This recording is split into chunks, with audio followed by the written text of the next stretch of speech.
Welcome to another podcast of Moments That Could Have Changed Football Forever. I'm Peter Thornton, here with my fellow author, Peter Prickett. Hi, everyone. And our special guest today, which we're very excited to have on the show, Phil Harrison, who runs Fussball Geekz. Good evening, all. Good to be here. So, Phil, just give us a little short outline about Fussball Geekz, because Pete are big fans, and we'd like to get everyone who listens to our pod onto yours because it is so good. Yeah, it's a retrospective football page, really, just celebrating all of the great stories from yesteryear, with not as much attention to the modern game. So very much for those kind of the people who just love old football. And you said you've been doing this about 4 years, Phil. Is that right? Yeah, I've been doing the X page, as it's now called, for about 4 years, and the podcast has been rolling on for about a year now. So yeah, long may it rain. Just looking forward to doing more. It's a great way to spend your spare time. Now, for the benefit of our listener, me and Pete went on your brilliant Christmas quiz, and had such a good time on that one, but. You've had such a wide range of people on your show as well. I have. I've had ex-professional footballers. You met Richard when you did the quiz. He's a great guy. We've had Stephen, he was on the show as well. A lot of book authors as well. I had Brian Barwick on the show. I was telling Pete before we went online, which was an interesting one. We were talking about how when you've got a big guest, things then tend to start to go wrong. And that's what happened with that. We had untold internet issues, and I was just there head in hands. And Brian, who's a consummate professional, and showed incredible patience. And he's been around the block, Brian, hasn't he? several times. A very fascinating, interesting character. I'll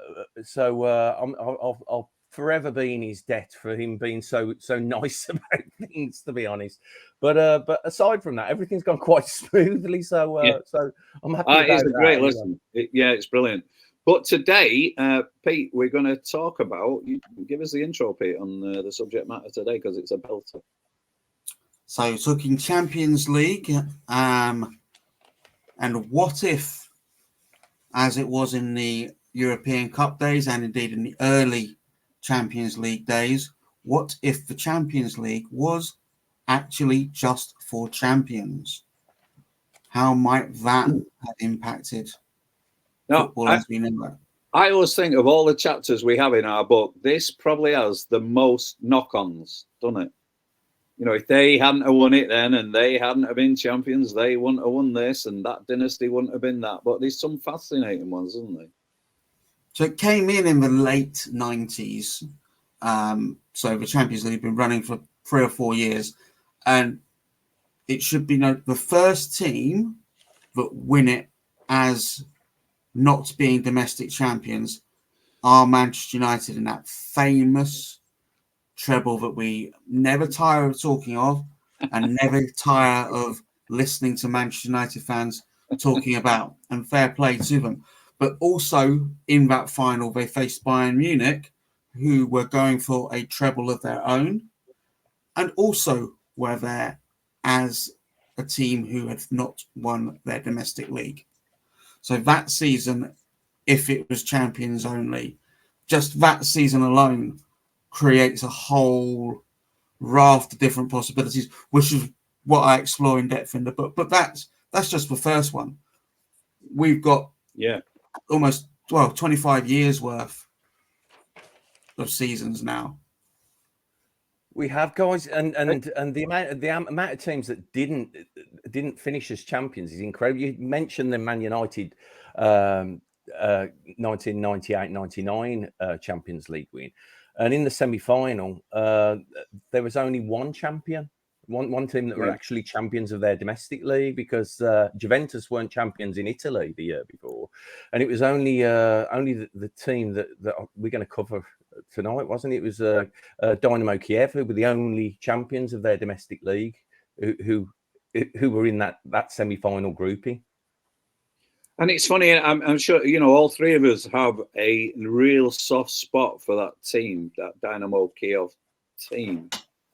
You know, go on, you explain, Phil, because the players in that team were terrific, weren't they? I certainly do. I mean, it all stems back to earlier for me, because as I say, I'm very much into retro football, and Dynamo Kiev were one of when I was a lad, they were one of the most present teams in European competition, because they were so domestically powerful in the Soviet top league. They seemed to be in European football every single year, so you got to see a hell of a lot of them. And I mean, I actually saw them at Villa Park. I'm not a Villa fan, but my dad, he was a duty copper and used to be able to get us into grounds all over the West Midlands. So I was kind of spoiled for football choice when I was a boy. I used to go to Blues, Baggies, Warsaw, Villa, all over the place, and he could smuggle us into these games. So I actually got to see Villa's quarter final against Dynamo Kiev, when apparently they'd been out on the Raz the night before, the Dynamo players, and they didn't perform particularly well. But they were there, but they were there in the days when you could. That's right. Yeah, they'd spent a day in salubrious 1980s Birmingham on the Raz, when Birmingham was a very dark and dingy place. I was going to say that has to be an oxymoron, that, Phil, to be fair.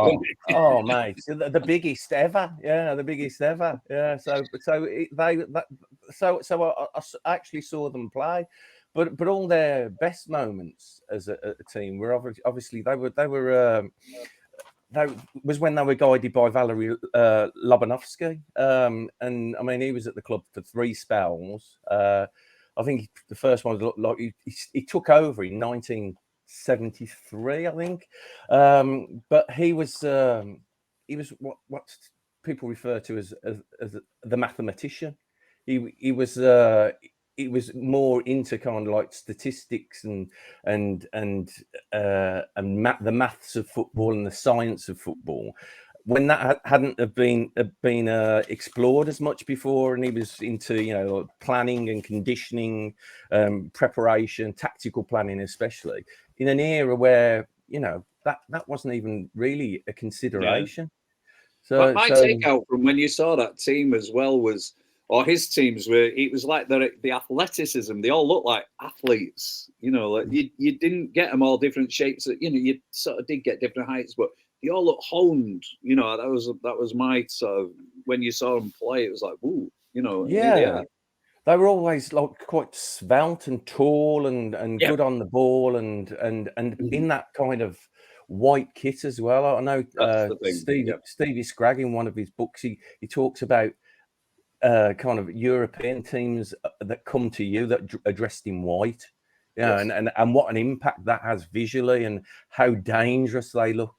And that was definitely, you know, Dynamo Kiev of the 70s and leading into the 80s and the 90s. They were the most dangerous of kind of, it's an overused term, but crack East European teams.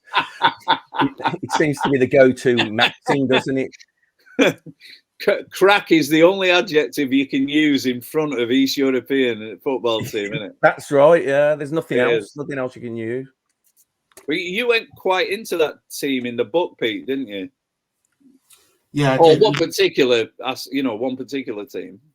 Well, yeah, they were, so Lobanovsky and Dynamo Kiev. Tactically, they didn't really change the whole way through. So you talk about Dynamo Kiev that we want to speak about with Shevchenko and Rebrov, but what you are still talking about is the way they played through those 20 previous years, and you're also having to reference the Soviet Union side of 86 and 88, who were excellent. One of the 86 World Cup was littered with teams who were fantastic to watch. Belgium, Denmark, Brazil, France, but the Soviet Union team was an excellent team, and it was mostly made up of Dynamo Kiev players and coached by Lobanovsky. And he was tactically extremely strict. And I first remember reading about it in Simon Cooper's brilliant Football Against the Enemy book, where he describes if a player is out of position and another player moves across to cover and make up for that player's mistake, and that left a player unmarked, so the centre-back goes across to cover the right-back and the centre-forward is unmarked and scores, for Lobanovsky, it's the centre-back who has moved across to cover, it's his fault. It's not the right-back now. He would basically then say, you should have still done your job of marking the striker. And then if you'd done that, it would be the right back's fault. But now it's your fault. So it was one of these extremely well drilled outfits. And I do mean drilled because they moved in a very precise and clockwork-like manner. But because it was so smooth and so drilled, it created the impression of freedom. But it was completely unfree. It was very, very contrasting. But to watch them, they were wonderfully fluid. And it looked unrehearsed, yet it was extremely rehearsed. Yeah. It was machine-like, wasn't it? I mean, it was... It was it was criticised by a few and called, especially there was a guy who was the manager of Dynamo Minsk in 1982, called Anatoly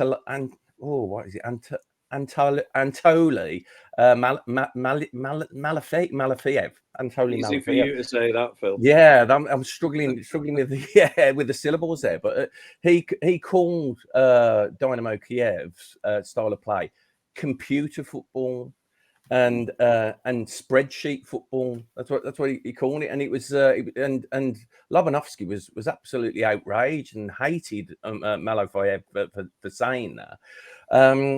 But in reality, it sort of was, because he partnered with another guy in 1972 who was also Anatoly Zelentsov, and he was a genius in computing. He was at Kiev University, and he wasn't really into football, but Lobanovsky wanted to kind of transpose this scientific outlook that he had on football onto the Dynamo Kiev team, and Zelentsov stayed with him for the entirety of that journey and was with him all through those 20 years that Peter talked, the 25 years that Peter talks about. So it was computer football to a degree, because it was that was the kind of plan, that was the thought process behind it.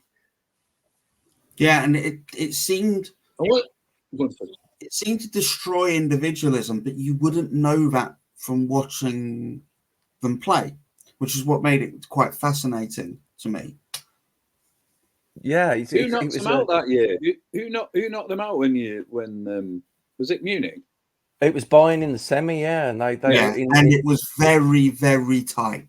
It was. Yeah. I mean, in the first leg, they were 2 goals ahead on 2 separate occasions. They were 2-0 up, and then Bayern pulled one back before half time, and then they went 3-1 ahead. I think Shevchenko scored a second of a brace early in the second half, and they appeared to be coasting. And they missed a couple of chances afterwards that could have put the tie out of sight. But then Bayern, in the typical Teutonic fashion, kind of suddenly magicked this kind of incredible comeback where they scored 2 late goals and then went into the second leg level, and then it was Mario Basler, a wonder goal by Mario Basler that took the tie for Dynamo Kiev, for Bayern against Dynamo Kiev. But as we said, they were the only champions in that semi-final foursome. So again, it shows how the kind of change in the structure of the European Champions League has changed the destiny of football. Yeah, I mean, I think you know what one of the big sort of things with that change is how it.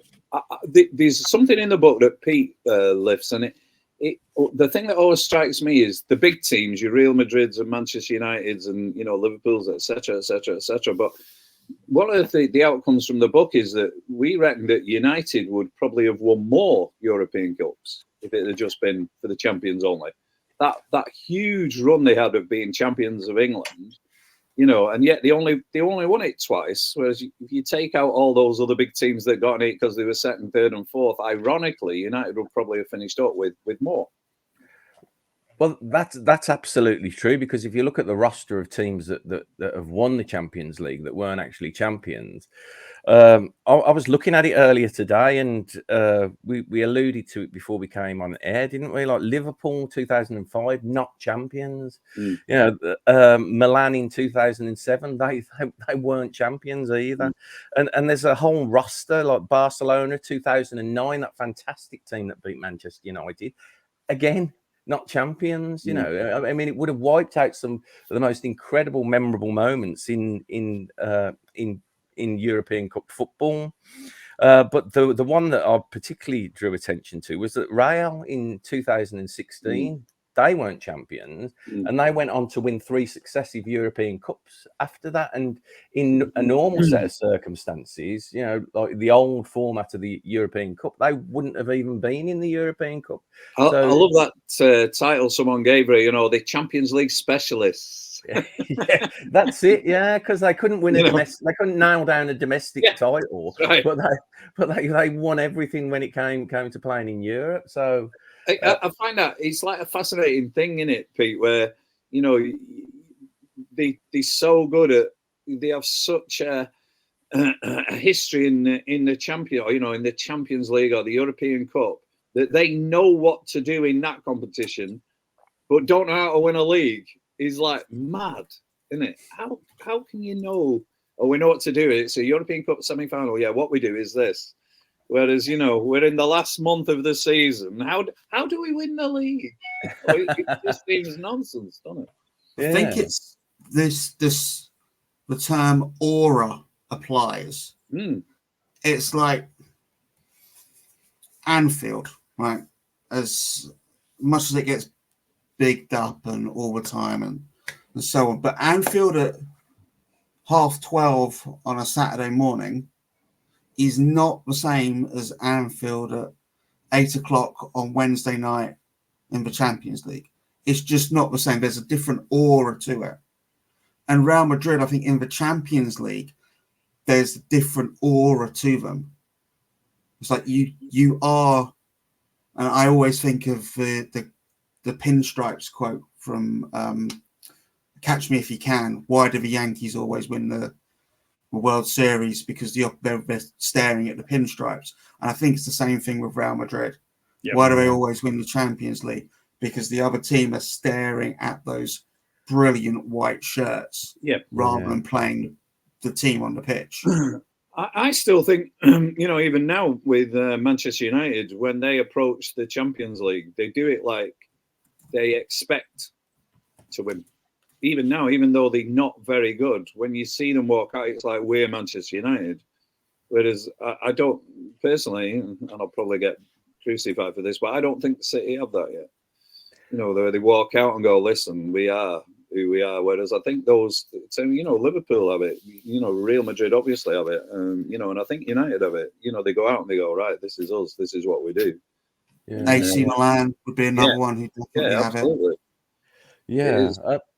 I think you're probably right there. I think City's rise to Champions League success has been harder earned in a way, because they have started out as a kind of Champions League, and this in the nicest possible way, non-entity 10 years ago, because they hadn't really competed at that level, and they have built to this level. But I suppose that's the same for Liverpool and Man United. They weren't initially successful.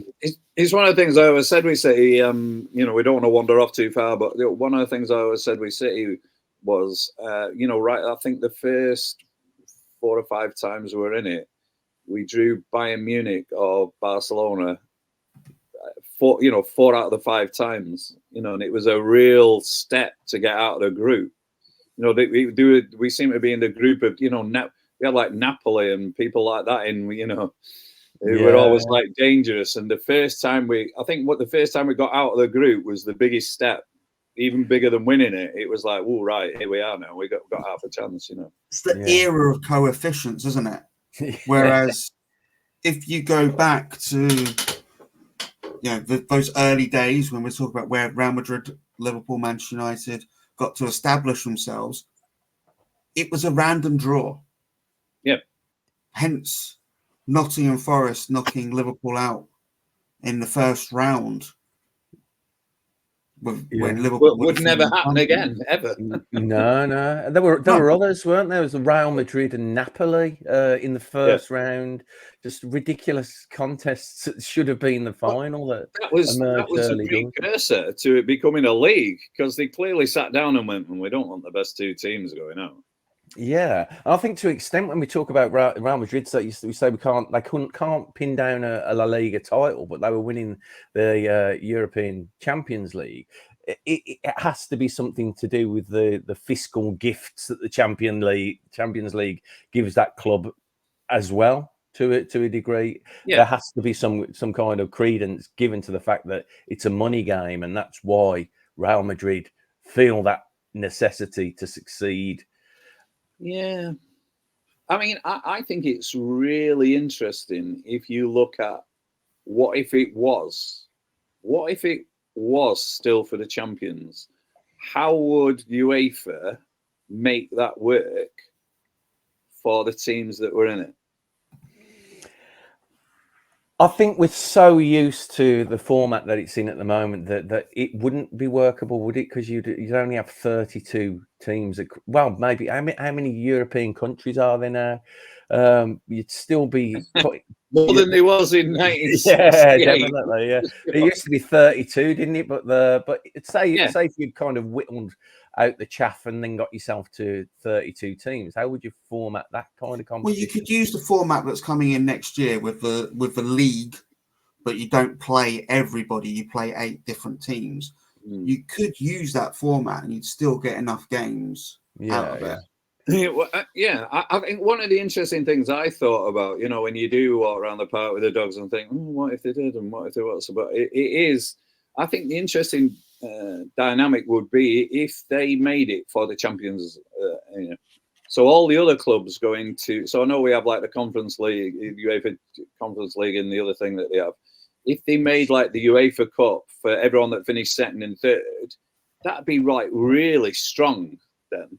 And then you could almost have your European Super Cup, would be a proper cup, because can anyone remember the last time someone who won the UEFA Cup beat the Champions League winners? I'm sure you can, Pete, but it's not a competition, is it? Really, it isn't. It's like the top of the Premier League playing the top of the Championship, isn't it? For the trophy, it's like it's never going to go the other way.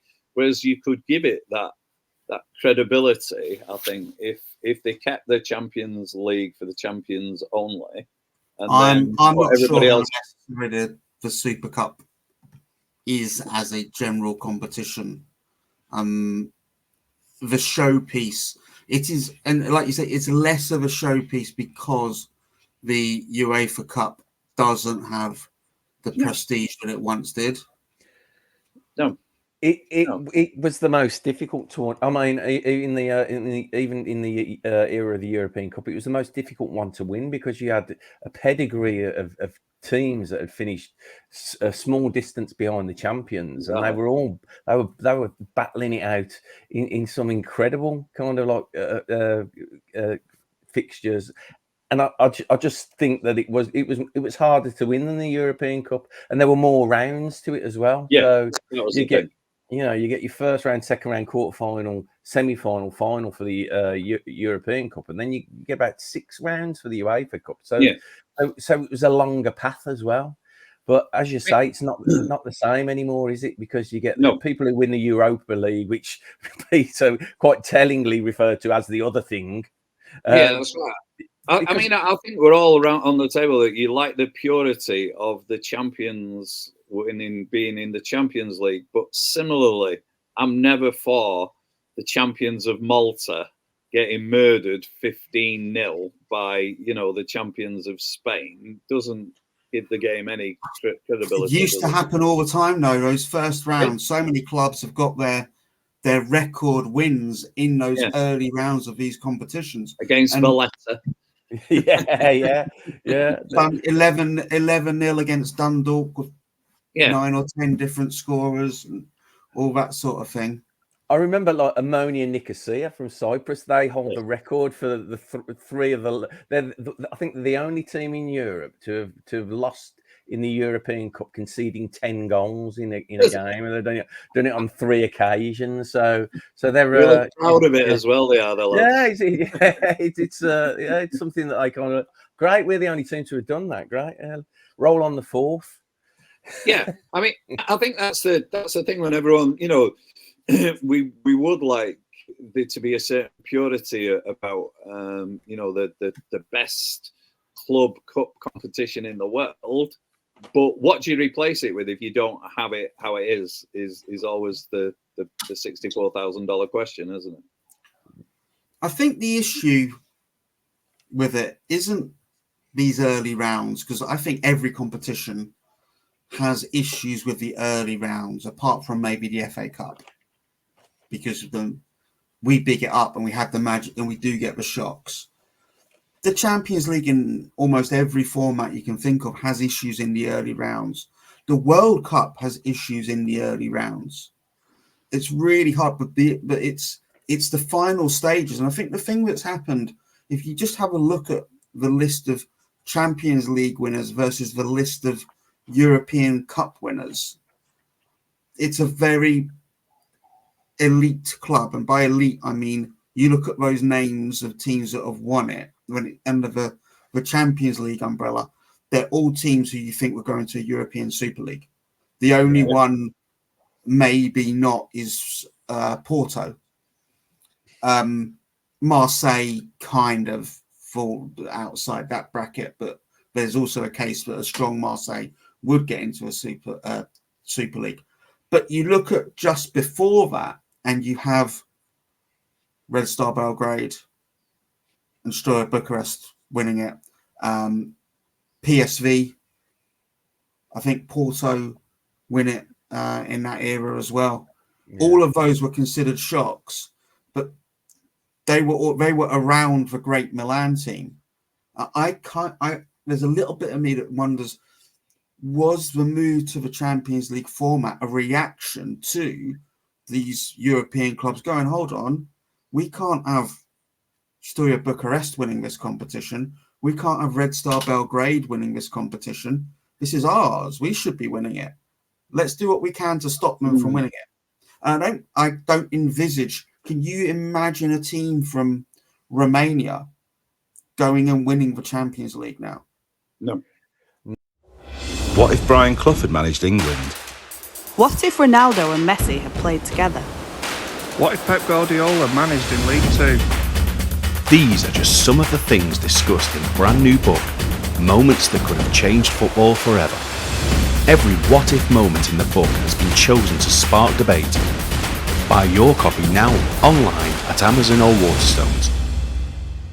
No, and again, it's all down to the favourable draw as well, because on the way to their final, they didn't play any particularly big sides until they played Anderlecht in the semi-final, I think, Steaua that year, and then on the day they just completely negated. Well, I think Barcelona turned up for that final incredibly complacent and didn't play the way that they should have played. There were too many sideways passes. There was no thrust.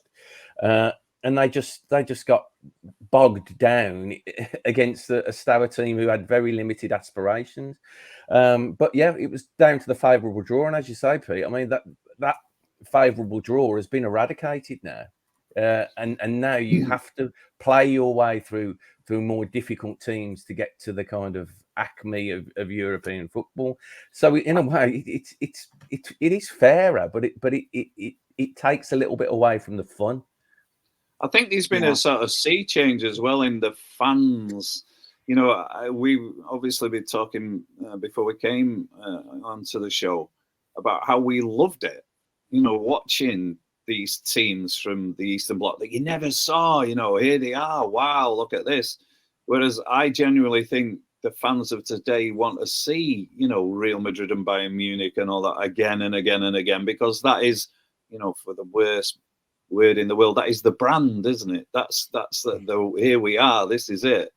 As opposed to someone new, they don't particularly want to see new talent, particularly. The Stoya Bucharest one, I've had to get the team up in front of me because I was struggling to think of who was in the team, and the biggest name that I can see in there is Lakatos, Maris Lakatos. Wow. Yeah. They're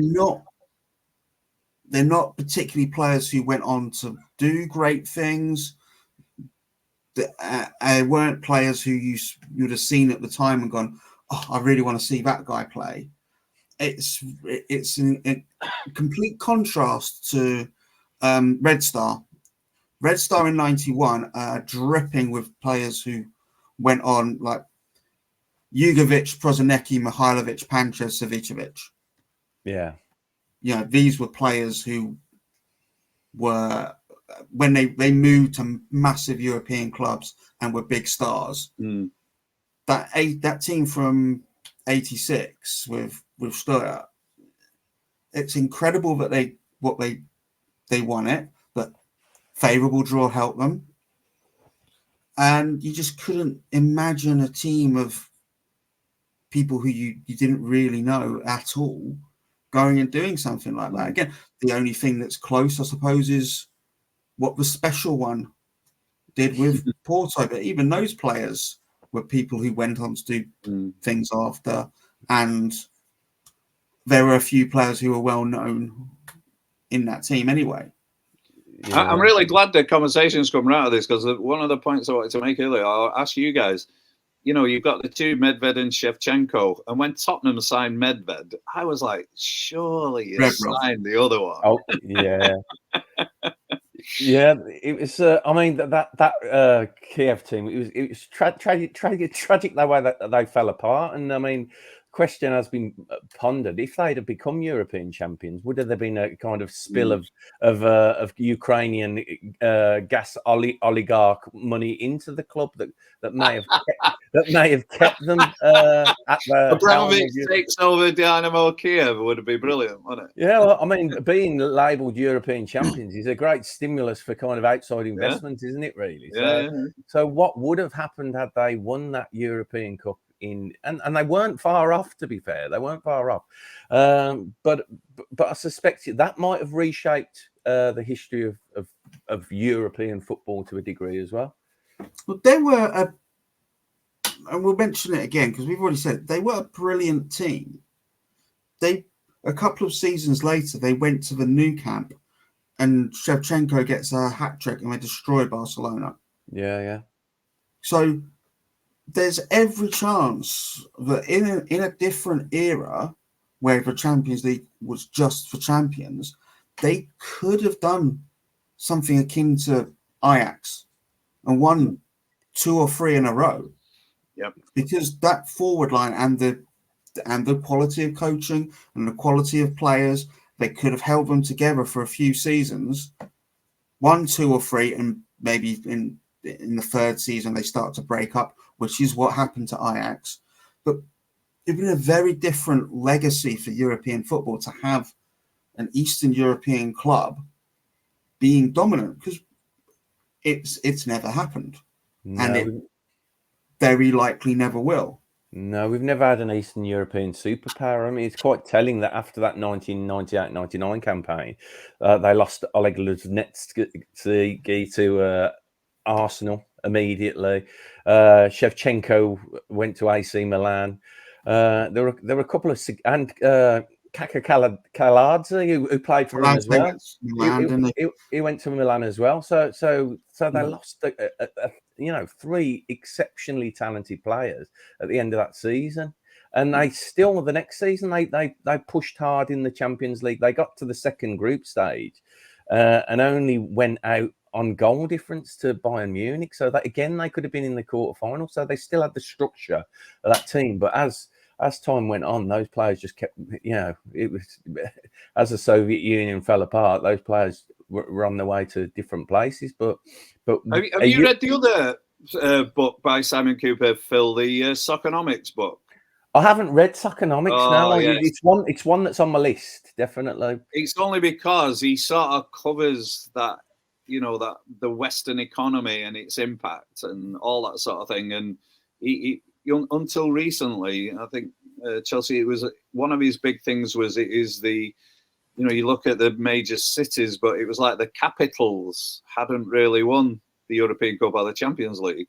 It was the big industrial cities that won the Champions League. Manchester. In our country, it was Manchester and Liverpool. Not so much Forest, but London hadn't won it until recently. Yeah. London hadn't won, and it was just Rome's never won it. It was Turin and Milan that had won. And it was all that economy behind what drives. The big clubs is really interesting, and you look at that in the context of the Eastern countries, and it all starts to fall into place. Arguably, you could say that London hasn't really won it because Chelsea were never champions when they won the Champions League. Yes. But that's contentious. Sorry, Chelsea fans. Sorry out there, especially Gary Thacker, who is a Chelsea fan. Sorry for saying that, but I think it's a point that's valid and should be made. But also, I think in the industrial cities, you get a different kind of following as well. Different kind of fan. Like that's possibly why Roma or Lazio have never won the Champions League. There's a purported kind of arrogance to the capital city fan, and I think that kind of transposes itself onto their fan groups as well, and that's why a European night at Old Trafford or at the Etihad or at Anfield is very different. And I think it is in my view, it's almost as simple as what you're saying there. In as much as you live in the capital, you're doing all right, aren't you? Usually, I know every capital in the world will have its poor, but you're doing all right. Like you say, there's a certain arrogance to it. Whereas this, for everyone else, the club is your identity. It is. That's who we are. This is who we are, isn't it? This we'll show you. Paris is probably one of the best examples, isn't it? Yes. Yeah. Everyone spoke about. They've got a major tournament of international event coming soon. I can't remember what it is, and they were talking about it, and just, no one will notice.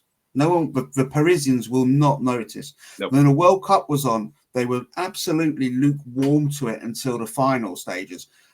It's happened all the time, but they don't care. They're not. They've got so much going on. They're not bothered. Yeah. PSG weren't established until the early 70s. Yeah. They didn't, but they weren't particularly bothered, and because it is this cultural capital that doesn't need football, doesn't need it.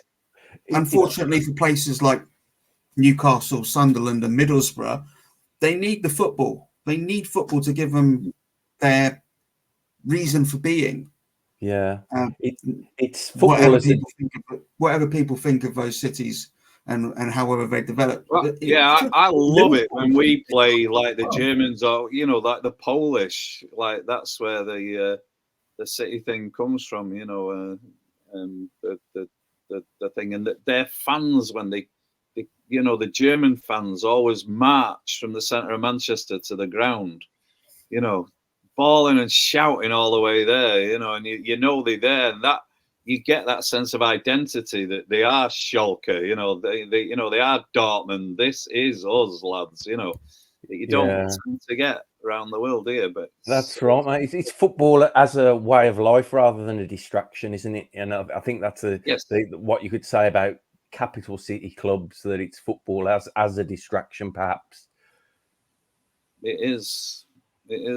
It's what comes next, though. I'm not happy about. I don't know about you two, but that idea of a league and then you play half of them and then you don't play the other half is like, what are we doing, lads?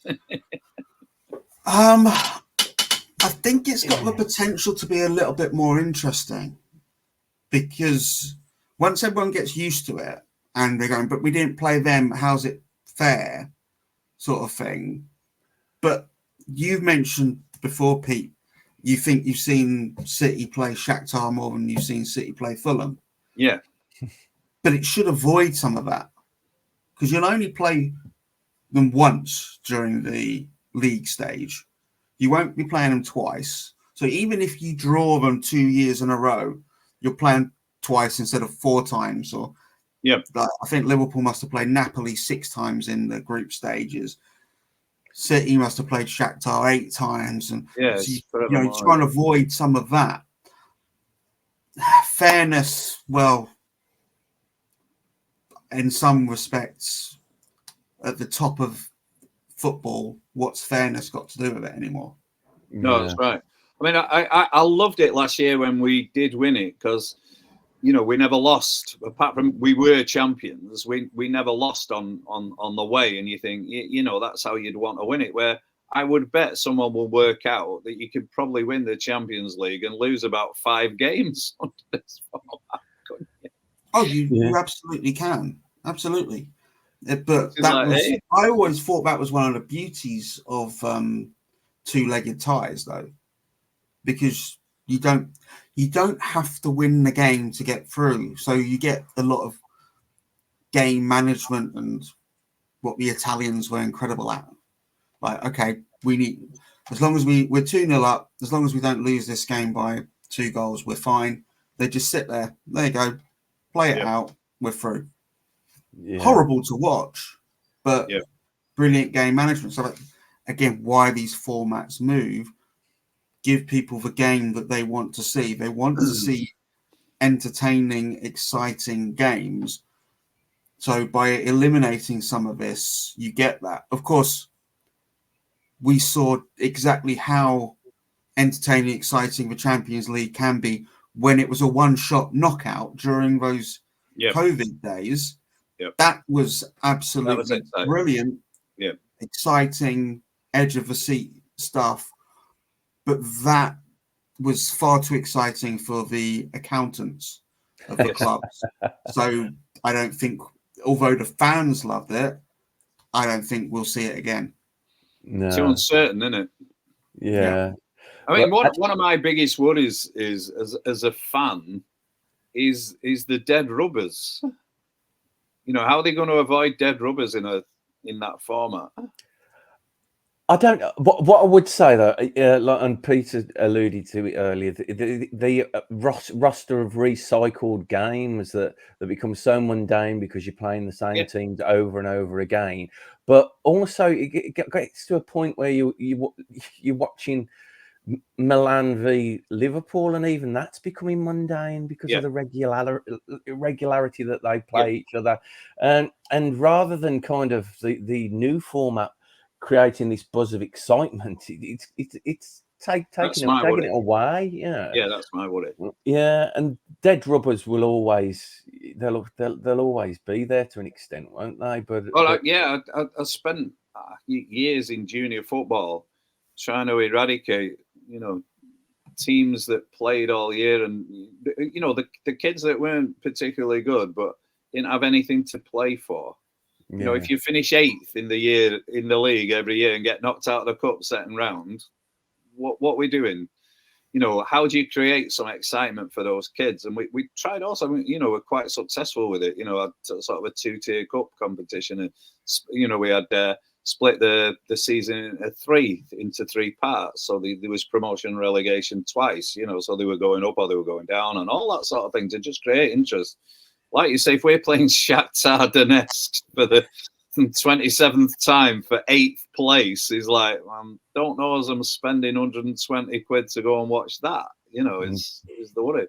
Of course not, but I mean, in history, the Champions League used to deposit all those teams that weren't doing well into the UEFA Cup, didn't it? So there was that little dumping ground for the. But again, just failed teams. That's one of the things that drives me mad. Where just for some more money, the lads that lose out in the Champions League go into the UEFA. Yeah. We've talked about it on this podcast before, but Sevilla have got it down to a fine art, haven't we? Well, there's no way in 1,000 years we ever want to finish second. No. Get beat here and then beat the lads at the bottom, and we third, and we're in again. It actually feels like it's contrived, doesn't it? It actually feels like that's Sevilla's plan at the beginning of the season. Let's not get through the group stages. But again, all of this just adds to the lack of possibility of an outside name coming in, which is back to the original point why it would have been so incredible for it to have been Dynamo Kiev. And then later seasons, the balance of power could have been quite different throughout European football. If the Champions League remained as rich as it is, but you had Rosenborg in there every season performing fantastically.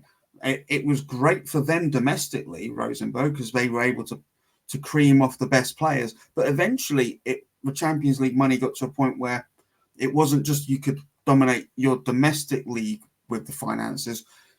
You would be able to dominate Europe. So we could have ended up with someone like Rosenborg becoming European champions because they were qualifying so continually. They would have been earning money to bring in whichever names were willing to go and live in Norway and play in Norway, but still. And then we've got right now, Norway are developing a brilliant group of players. So you could have had that happening earlier, perhaps, and with Rosenborg at the top of it, with a group of fantastic players, almost a Norwegian Ajax. Instead, they dropped quite far off and been supplanted at the top of Norwegian football. And it's all about timing and whatever the powers that be chose the rules to be. Because as soon as it became second place, third place teams, Rosenborg didn't feature anymore. Isn't it ironic that those nations that only the champions qualified for had some of the best, like Rosenborg, for instance, IFK Gothenburg in the early 90s. They were obviously a force in UEFA Cup in the 80s, but in the early Champions League, they were pushing. They would knock Man United out, and they reached a semi-final and a quarter-final. So, ironically, champions can still prevail in the Champions League and make an impression. But as you say, Rosenborg, due to the familiarity of being at that level of competition and winning the league over and over again, that obviously had some effect on their performances too. One of the things me and Peter have talked about, Phil, and if we ever do it, we'll probably come to you for the research, is what if Yugoslavia? If Yugoslavia was still a whole and you were the champions of Yugoslavia, or you think of Yugoslavia in a World Cup, you think of how small Croatia is, and you go, if you had all the best players from that other block into a team that was Yugoslavia, it would have been absolutely incredible. And you have to anticipate that at some stage they would have won a major. I know they would have won a major tournament. But one of the what ifs that I think Peter and I discussed previously, I think it was in the 1998 year World Cup, Yugoslavia were if they would have topped their group that Germany topped, and bearing in mind they were 2-0 up with about 20 minutes left to go in the final group game, but Germany pulled back and drew 2-2. But if Yugoslavia had won that group, they would have played Croatia in the quarterfinal. And what kind of just after the Yugoslavian civil war had drawn to a close, you've got these two nations, Yugoslavia and Croatia, playing each other. What would have happened there? Belter. It's one of the things I have in my loft that I'm hoping might be worth a lot of money. But you know, when Yugoslavia pulled out in 92. 92, yes, the FA, England were due to play Yugoslavia, and the FA, you know, always had the pennant done to swap at the start of the game, and I've got the pennant that, you know, should have been England versus Yugoslavia. Well, I think that's going to be of real value to somebody. You think, wouldn't you? You know, it's like that Semi Black without a D. You know, yeah. The thing that didn't happen. I think a great what ifs there would have Yugoslavia won that tournament in '92. They had the players. We just talked about it. 91, they were European. Well, the Red Star were European champions. That's just the Red Star players. They had a formidable array of talent.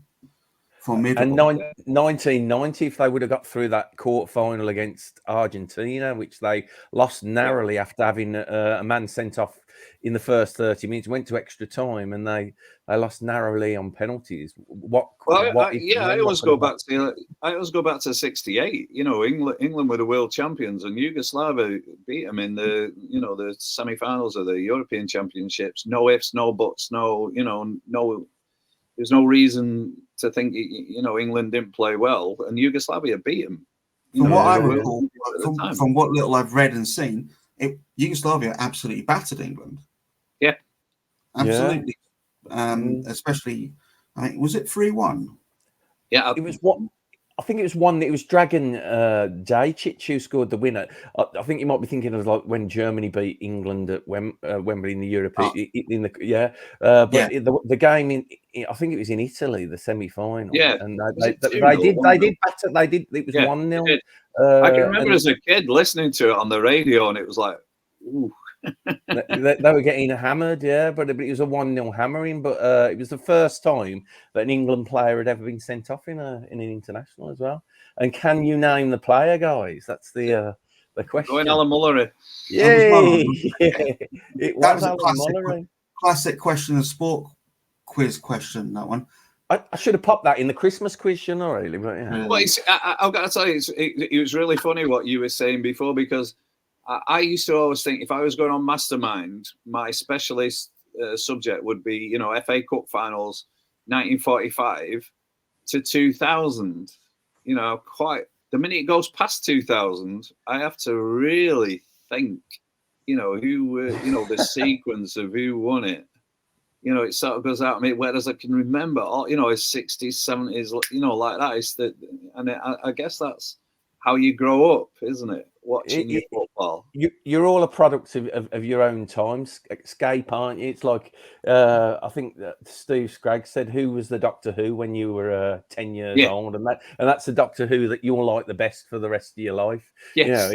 You're a product of the period that you were born in, and it will always be your favourite period. Yeah, because that's when you felt most intense about football. Between the ages of 10 and 14, football was absolutely everything to me, and it still is to a degree. But other things come in and take up your time as well. Yeah, I have another theory on that, which is you always like the music that your parents listen to. Yeah, you hear it, you go, oh, what's the? All my kids used to love all the Motown stuff, and that I used to play. You sort of go back to that time that when you were a kid, that was what was being played, was your parents' music, not the music you grew up with. Well, you're absolutely right. I'm really into the blues. I go to a lot of blues festivals, and Alexis Corner on a Saturday night after the top 40, his show. That's where my music kind of heritage was born, listening to Alexis Corner on a Sunday night. What was that? There was a brilliant program, wasn't there, on ITV that was sort of a mix of pop music and football, but just footage. Do you remember that? And they used to show a lot of goals, but it had all and it was all the pop, all the pop music at the time behind it. It was a brilliant program. There was no introduction. It just used to come on, didn't it? And it was all they didn't even bother paying for a narrator, did they? No, it was. It's like the kids that put the YouTube clips together now, don't they? With some indie track running behind it, but it quite makes you watch it. It is. I'm going to steer us back towards our topic. Yeah, And, the original topic. And We got lost This, in nostalgia for a bit, didn't we? Just Phil framed it as a quiz, or dropped in a quiz question. I'm going to frame this last point as a quiz question to emphasize what could have been possible if it was just champions only. So 95-96 cup final is Ajax and Juventus. If Ajax and Juventus had both lost their semi-finals, what would the final have been? Oh, it would have been, and I know this, it would have been Nantes versus Panathinaikos in the final. Nantes versus Panathinaikos. If the Champions League was for champions only, and the two big names, so you look at the list of finals, you think, yeah, Ajax Juventus. That's a classic Champions League final. It could have been Panathinaikos versus Nantes. That's incredible, isn't it? We're not having that away. The bean counters are not having that. Again, could you imagine that as the final? Look, I'll give you this now. I don't think I will see Ajax in a final in my lifetime now. No. That's a massive shout. I'm not sure I agree with that, just because of that's my bet. Sheer quality that they can produce, but it's a massive shout out. Yeah, I certainly don't think we'll see an East Bloc team in the final. No, I'll say, despite Panathinaikos having reached 2 finals, I don't think we'll see them reach another one ever. Yeah, I mean, I'll go with that one. You'll never see a Scottish team lift it. There's not enough quality around them. I mean, you can argue that Celtic and Rangers have quality. You can argue that, but it's so bereft below those top 2 places that they never have the competition that readies them for the bigger challenge, do they? So I think the sad thing about the money that is in the Premier League now, it isn't United and Liverpool going to Ajax going, yeah, who's your good centre half? Yeah, we'll have it. And the lad on the wing? Yeah, we'll have him. It's like Fulham, with the greatest respect to Fulham fans, and Brighton, they're going around nicking everybody. It's that much money now that the chances of Ajax keeping a brilliant team together for what? They're going to have to almost win it the first year they're in it, aren't they? A brilliant team wins. They nearly did it the other year, didn't they? When Tottenham knocked them out. Tottenham knocked them out, yeah. And I was down on my knees praying for Ajax to win that. And so, they had the chances. They could have won it. It was a classic Tottenham smash and grab again at the end. But I don't think you'll ever see that. Because what happened with that team? They were nearly all on the way and signed before the final, weren't they? Well, they break up. The Ajax teams have always broken up. Yeah, but that's my point. They do break up more quickly now, but they are capable, I think, of having that year where the group comes through with the right manager, and like you said, they almost did it that year. I could see them doing it, but like you said, yes, as soon as they win it, the players are gone. Absolutely. Well, I've got to tell you, if you're right and I'm wrong, I will leave you an extra £1 in my will.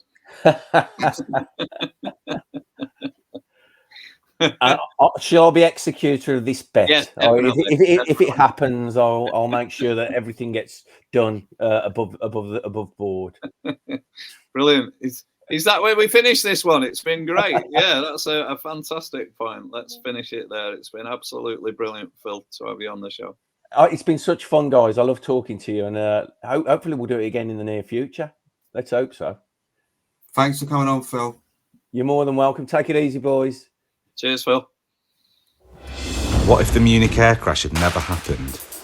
What if Michael Owen had stayed fit? What if Ajax never sold? These are just some of the things discussed in a brand new book, Moments that could have changed football forever. Every football fan has a what-if moment that they know would have brought their team glory if things had turned out differently. Every what-if moment in the book has been chosen to spark debate amongst football fans. Buy your copy now online at Amazon or Waterstones and let us know what's your favourite what if moment in football history.